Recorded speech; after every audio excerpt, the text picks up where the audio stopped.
Welcome back. Today we are going to take a look at process and facility selection. This is going to cover what is facility layout, major layout types, factors that influence facility layout, consideration in facility layout, and the methods of analyzing facility layout. So getting started, what is facility layout? This takes a look at how we arrange machines, our storage areas, our work areas, anything within the confines of a physical structure, whether it's a retail store, an office, a warehouse, or a manufacturing facility. And what we want to do is optimize our location relationships between our functional areas in order to achieve strategic objectives of the business. So if we're taking a look at a grocery store, the layout's going to be different than that in a restaurant. Oftentimes when you go into a grocery store, when I go into my grocery store, I shop at Food City. Up in gray, I walk in. Off to the right is my fresh produce and bread. I can go back. I've got the meats along the back wall and seafood, going down into frozen areas, and my refrigerated section with the milk and eggs down all the way to the left. So that's the outside of the outer walls of the building, what's up against them. Looking at that, why would you want that? Well, what are the three things that most people buy? Bread, milk, eggs. By having these things in different locations, we're passing by more items so that you will have more impulse buys, or if you have your list, what's on your list. So the objective is to get you to buy more items. You want to pass more items to be bought. What are some of the different layouts? We talked retail layout. Where do you want to put your cash register? Where do you want to put the items on sale? What do you want people to walk by? So we're looking at these type of things as where things would be best so that people have more of those impulse buys. Distribution and warehouse areas are going to be set up a little differently. Everything that I've never been to a Walmart distribution center, but everything that I've read up on them, they have one side everything coming in, everything going out on the other side so that it flows through the workplace and we don't have trucks bumping up against each other, waiting for each other to move, things like that. So how would you want to set up your distribution or warehouse areas? Office layout. What about nearness priority? You want your administrative assistant or your secretary near the person who they are working for. Computer layouts. When I worked in sociology, we had a large office for the adjuncts, those who worked 1 to 3 classes. And we had a printer that was accessible for all of us. All of our computers were set up to it. When I moved and became a full-time temp over there teaching 4 classes, I moved into my own office. I didn't share space anymore. And I had to be hardwired into the printer because we had a color printer that we all used. So we had to make sure that they were able to get the wiring from my office to the printer so that I could use that printer also. So we're looking at things like that for in office layouts. What are some major layout types? The first type is a job shop layout. This groups together people and machines doing similar tasks. It has a lot of flexibility. People are able to do more than one things, and they're moving in different areas to do these things. They have a smaller investment in equipment because you have one piece of equipment that does each one of these things, and people move from where they are from one piece of equipment to the other instead of having everything right there in a station for them to use. Your employees have to have an expertise. They need to know how to use multiple pieces of equipment. They need to be experts, almost pretty much craftsmen in what they're doing, and therefore know how to do this diversity of tasks. They have to know how to do a lot of things. Some disadvantages: lack of process efficiency. One of the major issues here is that we don't have the ability to easily move from one place to the other. We're used from one machine to the other. We have to put something away and get something else again. Lack of efficiency in timing. If someone else is already there, we have to wait for them to finish. Therefore, this creates complications in our production planning and control. We have to add on time because we don't know how long it's going to take. We might have more wait periods, and that also adds on to the cost of doing business because people might actually be standing around. It might only be for 1 minute, but that's still a cost. And this lowers productivity because they don't have everything they need at their hands. This is also applicable to service operations. When I did waitressing, serving, I had to wait for food to be cooked coming off the line. I had to wait to use a drink machine to refill drinks. Somebody else had the tea pitchers or the water pitchers, and I had to wait until they came back so that I could refill them and take them out to refill waters at my tables. Things like this is all types of job shop layouts. Layout by products or flow line layouts is an arrangement of machines and workers that is in accordance with a sequence of operations for a given product or service. We're taking a look at major material handling equipment here. We're looking at conveyor belts being used, industrial trucks, and we're moving things from point A to point B in a flow. It might be that things move very easily. It might be that you put them up on a pallet and wait and get an industrial truck over to use it. It might be automated guided vehicles. These are so much fun, that are literally looking at a track or a electrical impulse line that's been placed down on the floor, and they're able to use these to guide them to where they need to go. Overhead cranes, hoists can be used, and industrial robots can also be used. Some advantages of this is reduced total processing time because things are moving along faster, easier in a flow line, that it's able to reduce the time sitting around the queue lines pretty much. You can accommodate small amounts of work in process or work in progress, either way. This allows for you to find mistakes, which we'll talk more when we talk quality again. But you can find the mistakes easier so they're not sitting around. Transit time is reduced because things could just be moved. Simplifies production planning and controls because we know how long it's going to take and when things are due at each task for them to be started. And it simplifies the task, enabling our unskilled workers to learn quickly because they're pretty much doing one thing over and over and over again. With this, take a look at Krispy Kreme. If you are around the Johnson City, Kingsport area, Greenville, there's Krispy Kremes. Go take a look at the flow lines at Krispy Kremes and you'll see this type of process. It's really neat. Some disadvantages is a lack of process flexibility. You can't make large changes. You don't have that flexibility. Here's a product that this machinery produces, and this is what you're able to produce. Lack of flexibility in timing. I just talked about Krispy Kreme just a minute ago. When you look at Krispy Kreme, you will see they do a batch processing of the dough, making it in this big hopper, making it in this big bowl. They pour it in and they use what's called an extrusion method. They literally use pressure and they push through your donuts into the die cuts. So you don't usually have donut holes at Krispy Kreme, although I was told that they do now. But they push it through a die cut that already has that hole in the middle, so it's forming the donuts, and it's putting it off onto a proofing process.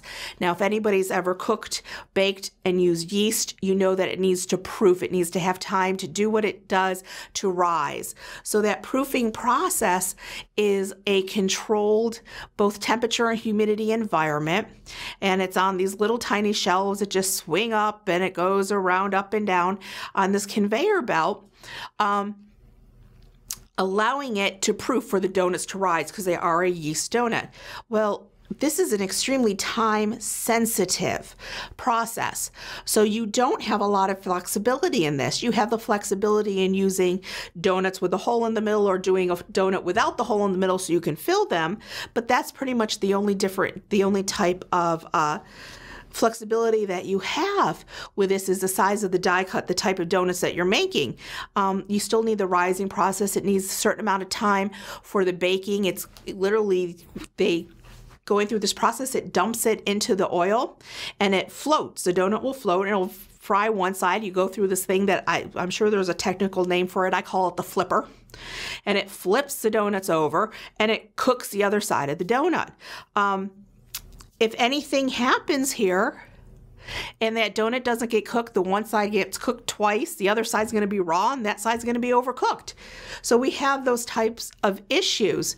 And it literally just follows through the process, going up, cooling just a little bit, going through the fountain of glaze or the curtain of glaze if it's going to be a glazed donut, and then giving it enough time to solidify that glaze and cool down enough that it can be handled and packaged. So very much specific timing with this, and you can't fluctuate that time.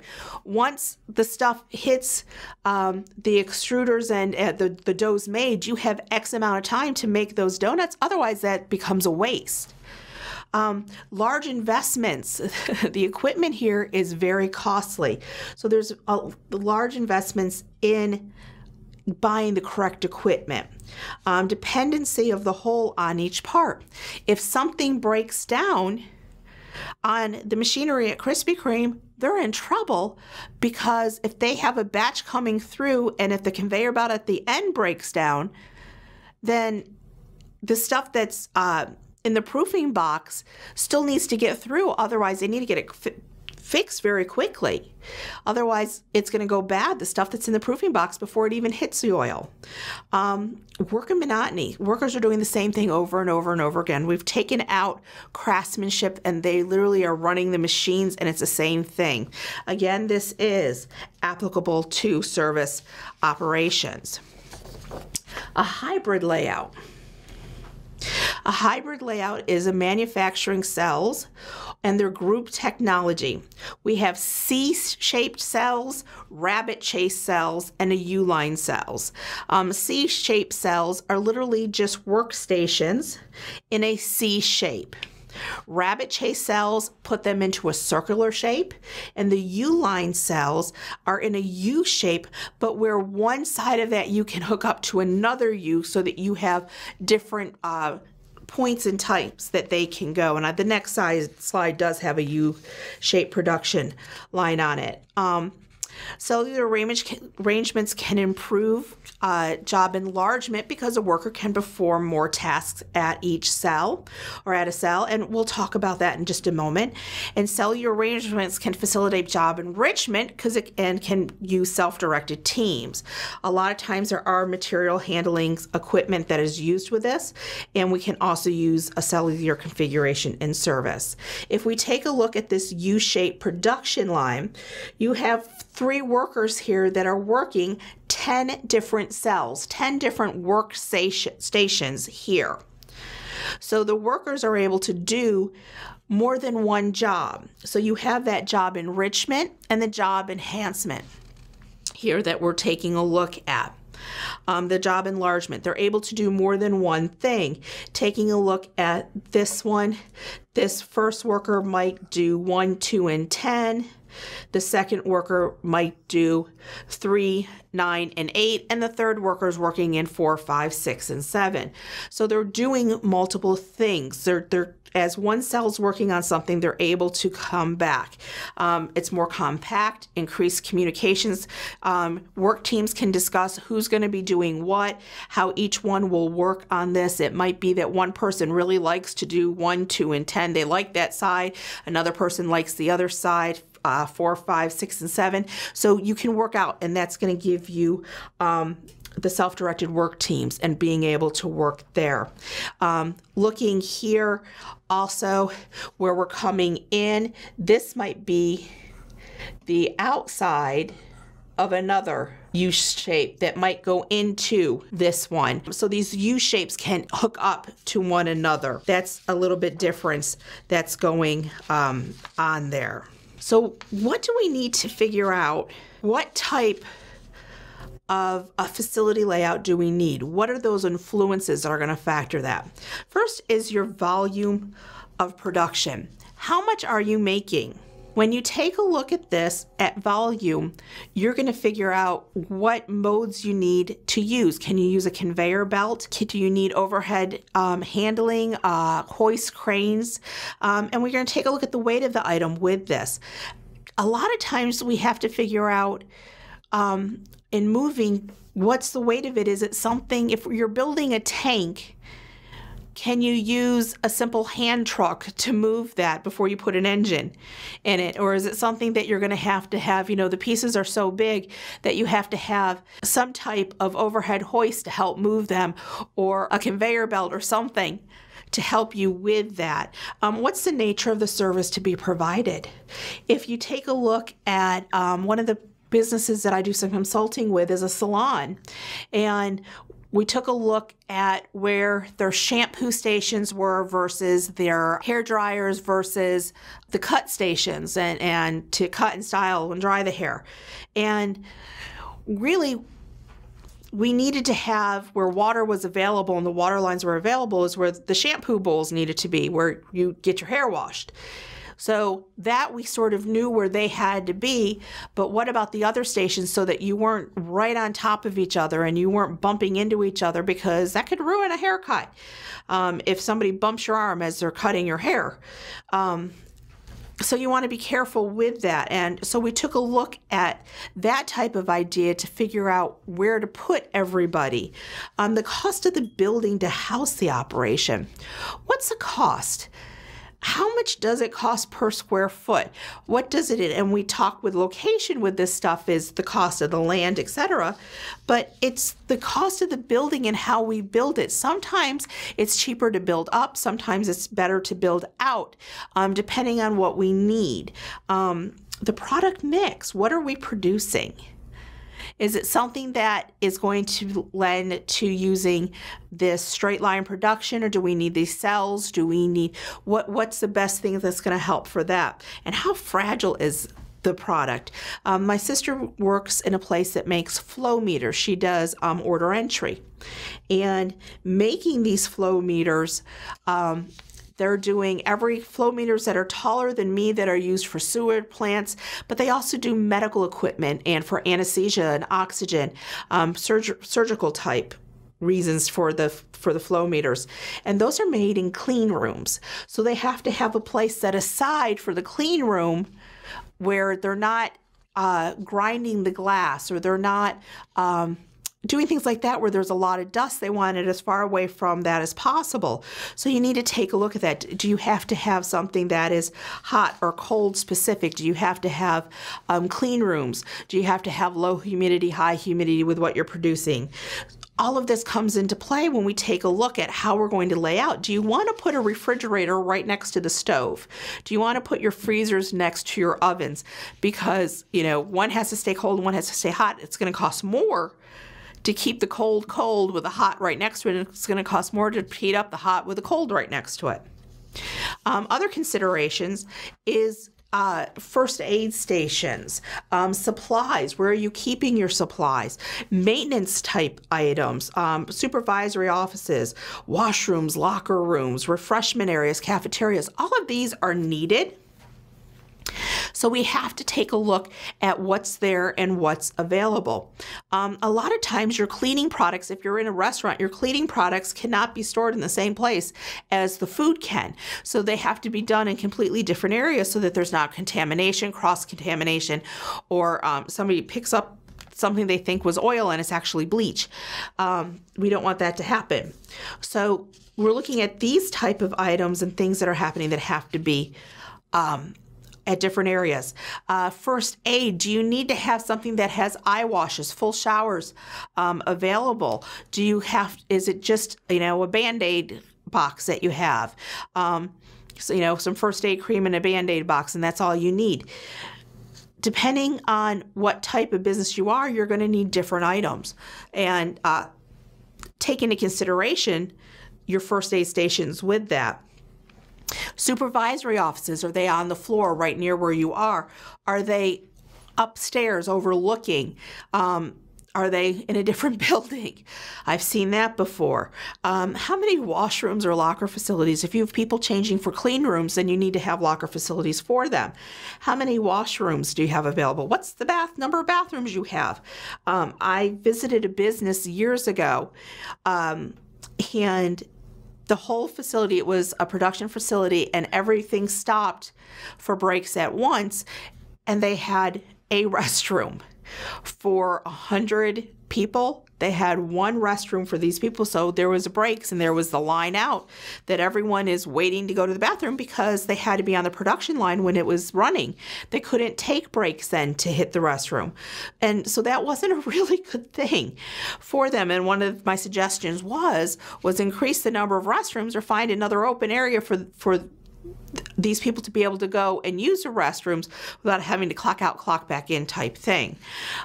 Refreshment areas. People need breaks. They need to take breaks. Have just, how many days have you had where you really needed that soda? You needed that extra cup of coffee. If you can't have coffee where you work, if you can't have a drink there sitting next to you, where can you have that?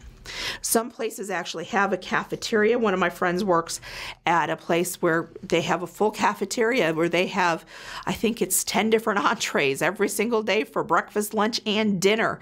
They have, people work there until 10 o'clock at night. So they serve a breakfast, a lunch, and a dinner there. And they have, people are able to bring their own lunches and sit down in there also. So those type of things should be taken into consideration. Some methods of analyzing. We can take a look at layout by product and do a line balancing and take a look at cycle time.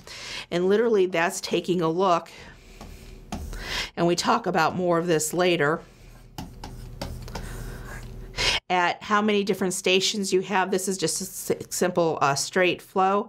And if this takes 3 minutes, this takes 6 minutes, and this takes 2 minutes, then we're going to end up having this 3 minutes coming here and things waiting. So how can we take a look at this and start balancing it? Do we need to add another station here that also takes 6 minutes? So group one goes here, the next group goes here, then we'll go back up here, etc., and they'll both feed into this last one. These are all things that we can take a look at, and so we can stagger it to get things done and start our line balancing. We can also take a look at our list of tasks. What are the tasks that have to be done so we can figure out what can be combined, what people can work at together, and analyze it that way. And these we're all taking a look at potential increases in our production rate. We always want to increase our production rate. We can also take a look at determining department size and location. How many people do you have? How many people do you need to have seats and offices? I've worked many places where you had the bullpen, where literally everybody was just at a desk out in an open area. You had little cubbies that you were in. I've worked at places where everybody had their own offices, and office space can become very limited. Do you have to share office space? Who should be where? We're going to take a look at who goes where in just a minute. And then we can determine, we can use transportation cost. How much does it cost to move stuff from point A to point B? Transportation cost is not just looking at raw materials coming into your facility or finished goods going out. Transportation cost is also moving both finished goods, raw materials, and work in process from point A to point B within facilities. So if you have stuff in storage and you're taking it out of storage, raw materials going to this first workstation to do work, how much does it cost to get there? How much does it cost to move stuff from the first workstation to the second workstation to the third workstation? Are you using cranes? Are you using conveyor belts? What are you using and what's the cost of using those? All of that must be taken into consideration when we analyze our layout. So if we take a look at who goes where, I said we were going to take a look at where we put, and this right here is actually a logic problem. So we want to arrange 6 square departments into a grid, like the one shown on the next slide, where A needs to be near E, A also needs to be near D, A needs to be near C, B needs to be near C also, B needs to be near D, and department F needs to be near D, and E needs to be near F. So give me just a minute right here. I'm going to write these down. We have A near E, A near D, A near C, B near C, B needs to be near D, F near D, and E near F. Looking at this, I'm not going to allow catty corner, but I'll allow